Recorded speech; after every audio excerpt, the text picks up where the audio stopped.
Hello students, आज हम लोग इस वीडियो में जानेंगे भारत तथा विश्व के बारे में। भारत का संबंध विश्व के देशों से कैसा रहा, कैसे था, इससे हम लोग अवगत होंगे। भारत एक प्रायद्वीपीय आकृति का देश है, जो प्रायद्वीपीय आकृति बंगाल की खाड़ी, हिंद महासागर और अरब सागर के कारण बनती है। 3 दिशाओं से समुद्र से घिरे होने के कारण यह प्रायद्वीपीय रूप ले लेता है। यह प्रायद्वीपीय रूप में पश्चिमी तट जो अरब सागर के किनारे है, अरब सागर का जो तट है, जिसे महाराष्ट्र, केरल राज्य जो हैं, मुंबई से लेकर और केरल तक पश्चिमी तटीय हैं, और बंगाल की खाड़ी वाले तट जो पूर्वी तट कहलाते हैं, जैसे तमिलनाडु, यह उड़ीसा से ही, और यह तमिलनाडु यानी दक्षिणी छोर तक, और दक्षिण में हिंद महासागर है। तो 3 दिशाओं से यह समुद्र से घिरा हुआ है, जिससे प्रायद्वीपीय रूप ले लेता है। अब इन प्रायद्वीपीय रूप जो है समुद्र तटीय किनारों से हमारे अन्य देशों से संबंध स्थापित करने में काफ़ी सुविधा होती है। यह पश्चिमी तट से अफ्रीका, यूरोपीय देश और एशिया के दक्षिण पश्चिमी भाग में जो देश हैं, उनसे पश्चिमी तट से व्यापार या आवागमन की सुविधा उन तट से हो जाती है। और पूर्वी तट यानी बंगाल की खाड़ी वाले जो तट हैं, यहाँ से एशियाई देशों के तथा ऑस्ट्रेलिया महादेश के देश ऑस्ट्रेलिया महादेश से संबंध स्थापित करने में सुविधा है। हिंद महासागर जो दक्षिण भाग में है, हिंद महासागर की स्थिति एशिया के किसी अन्य देशों जो भारत की स्थिति है वह अन्य देशों की स्थिति नहीं है, इसलिए एक महासागर का नाम भारत देश के नाम पर रखा गया है, हिंद महासागर।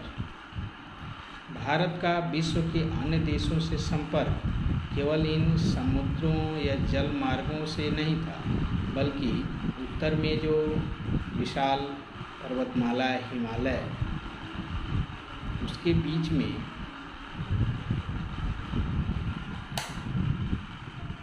कुछ दर्रे हैं। उन दर्रों से भारत का पश्चिमी, मध्य पूर्वी एवं दक्षिण पूर्वी एशिया के विभिन्न देशों से संपर्क रहता है। इसी प्रकार एशियन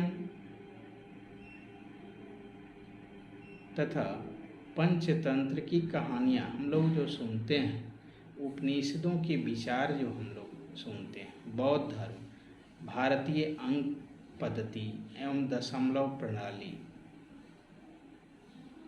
आदि विश्व के विभिन्न भागों तक पहुंचने में आसान हुआ।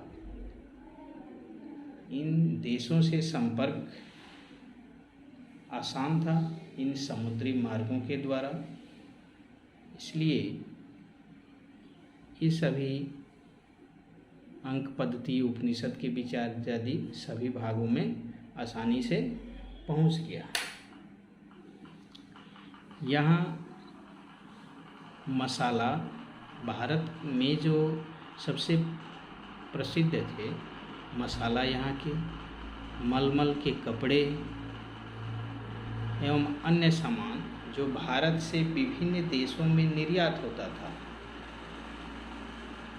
ये सभी आसानी से इन मार्गों के द्वारा दूसरे देशों में पहुंच जाते थे। इसके विपरीत यूनानी स्थापत्य कला जो है यूनान से और पश्चिमी एशिया की वास्तुकला के मीनार गुंबदों के प्रभाव हमारे देश में पड़ा।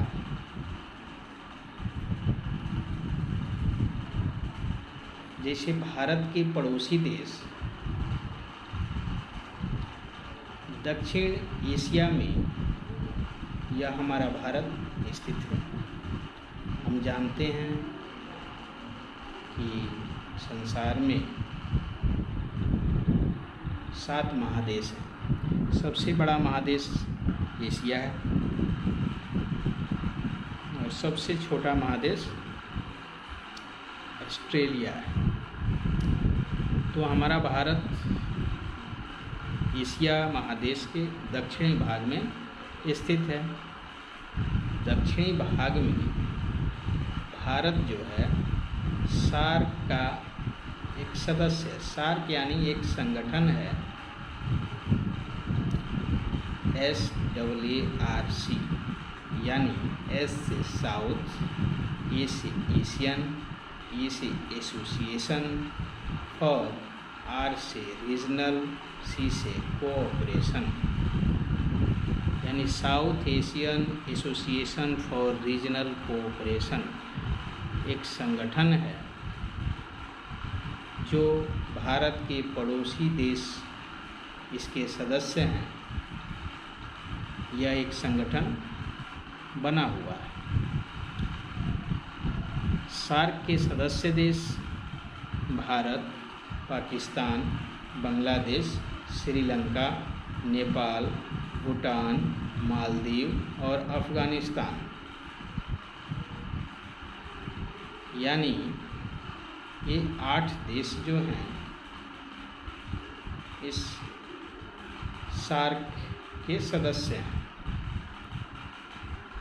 अब भारत की स्थल सीमा जो है 7 देशों को छूती है। स्थल सीमा और तटीय सीमा की चर्चा हम लोग पूर्व के वीडियो में कर चुके हैं कि तटीय सीमा रेखा की दुगुनी लगभग स्थल सीमा रेखा की लंबाई है। स्थल सीमा रेखा की लंबाई 15,200 किलोमीटर है।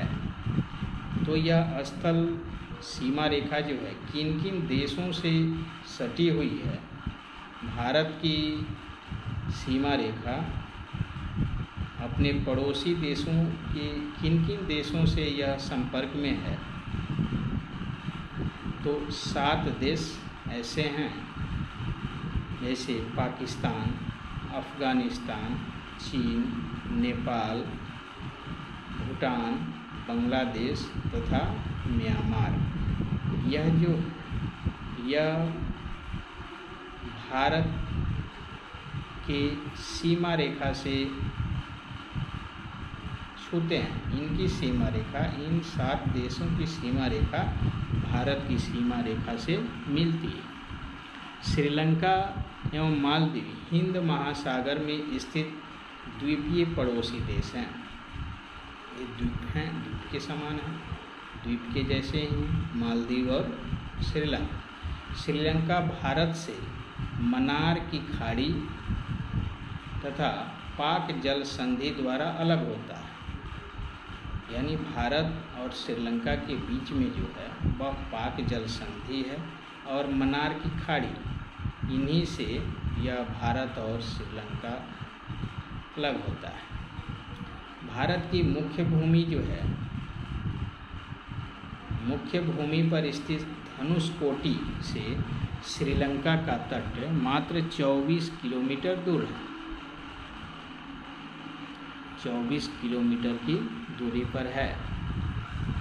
इस रेखीय द्वीपों की श्रृंखला को एडम्स ब्रिज के नाम से जाना जाता है। अब है कि उत्तर एवं उत्तर पूर्व के स्थल भाग जो भारत की सीमा रेखा जो है वह पर्वत श्रृंखला द्वारा निर्धारित होती है। उत्तर और उत्तर पूर्वी स्थल भाग। जैसे जम्मू कश्मीर भी एक ऐसा क्षेत्र है जहां भारत, अफ़गानिस्तान और चीन की सीमाएं मिलती हैं।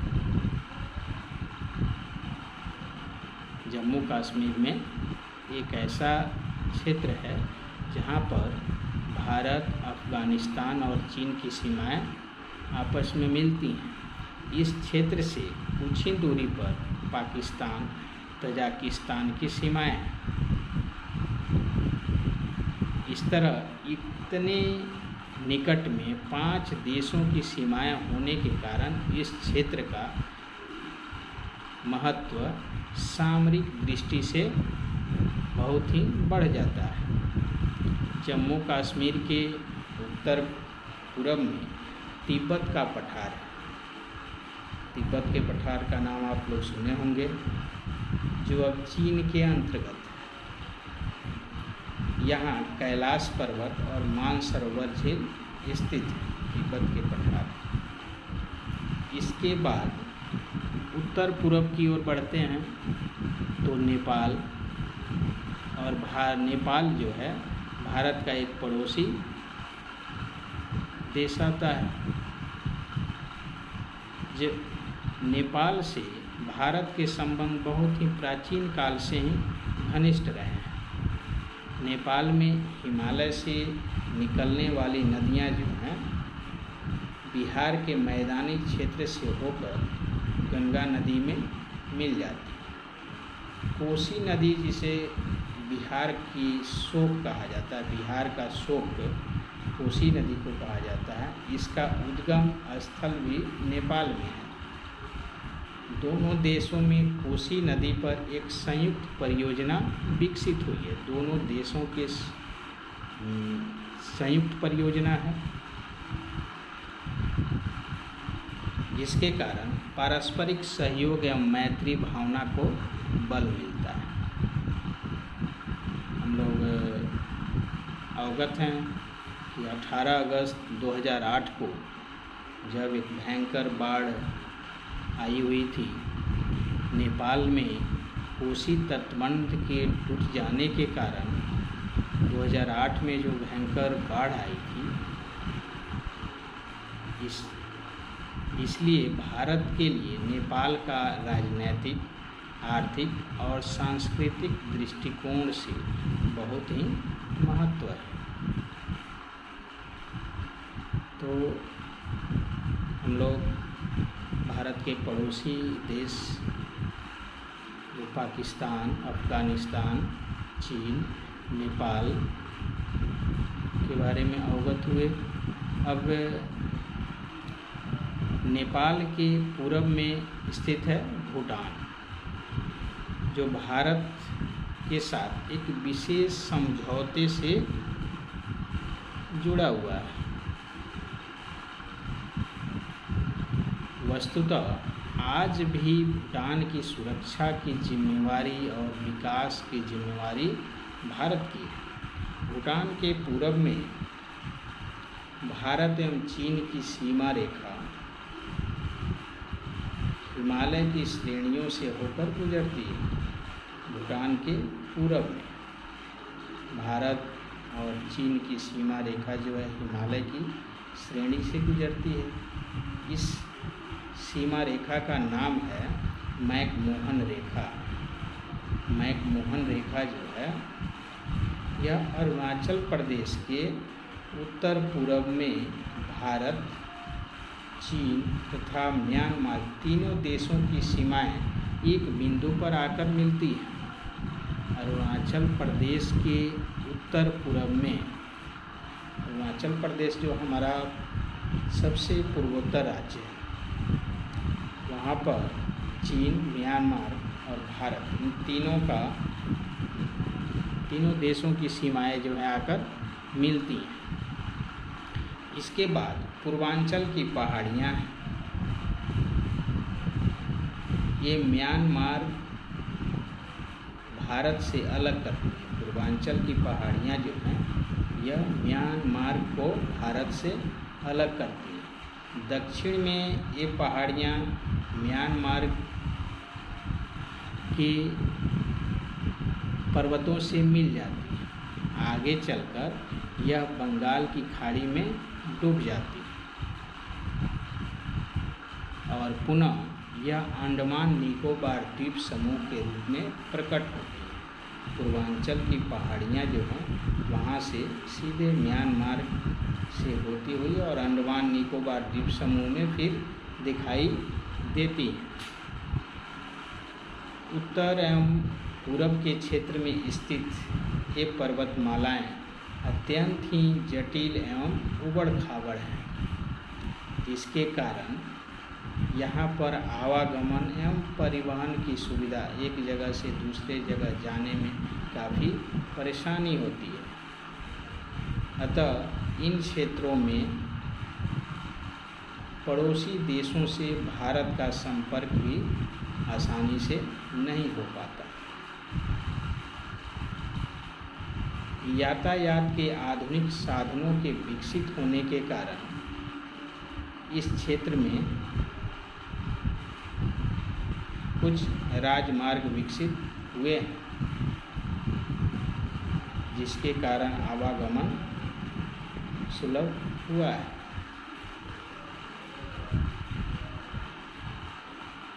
यहाँ पर इंडो तिब्बत महामार्ग विकसित हुआ है।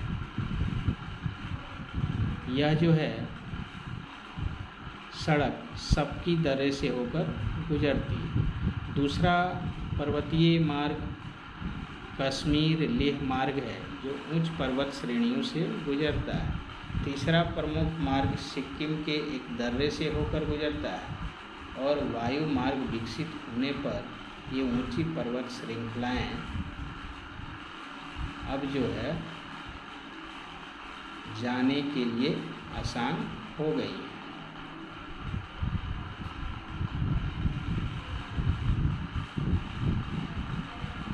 अब है पश्चिम बंगाल के एक पूरब में हमारा पड़ोसी देश है बांग्लादेश। पश्चिम बंगाल जो भारत का एक राज्य है उसी से सटा हुआ यह एक पड़ोसी देश है बांग्लादेश। इसी तरह पश्चिम में हमारा पड़ोसी देश पाकिस्तान स्थित है। भारत और पाकिस्तान के बीच स्थित सीमा रेखा को रेड क्लिफ लाइन कहते हैं। भारत और पाकिस्तान की बीच स्थित सीमा रेखा का नाम हो गया रेड क्लिफ लाइन और भारत और चीन की सीमा रेखा के बीच स्थित सीमा रेखा को मैकमोहन लाइन कहते हैं। तो यह जो है अन्य देशों से भारत का संपर्क इन भौगोलिक क्षेत्रों के कारण आसान है और इन देशों में बोध गया जो है हमारे बिहार राज्य में स्थित बोध गया का एक महत्व बौद्ध धर्म को लेकर है। बौद्ध धर्म के संस्थापक क्या है महात्मा बुद्ध को ज्ञान की प्राप्ति जो वह बोध गया में बोधि वृक्ष के नीचे कई दिनों तक तपस्या के बाद उन्हें ज्ञान की प्राप्ति हुई और वे वहाँ पर 7 दिनों तक भ्रमण करके अन्य जगहों पर घूमते रहे, अपने ज्ञान अर्जित किए और फिर वे सारनाथ में 7 दिन के बाद सारनाथ में अपने ज्ञान को अपने सारनाथ में पहला उपदेश जो है दिए। तो इस तरह से हमारा बोध गया जो है एक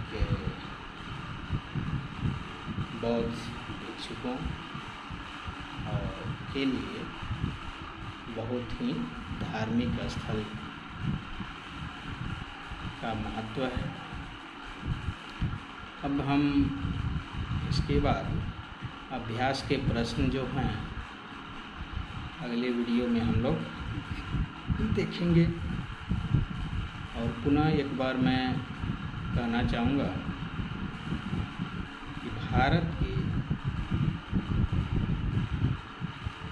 अंतर्गत जितने भी राज्य हैं, 28 राज्य हैं, 28 राज्यों की राजधानी आप लोग याद कर लेंगे। केंद्र शासित प्रदेशों की राजधानी याद कर लेंगे। भारत जो है एक बहुत ही विश्व के धरातल पर भारत का बहुत ही महत्वपूर्ण योगदान रहा है। वैदिक काल से और अभी तक भारतवासी जो है संसार को वसुधैव कुटुंबकम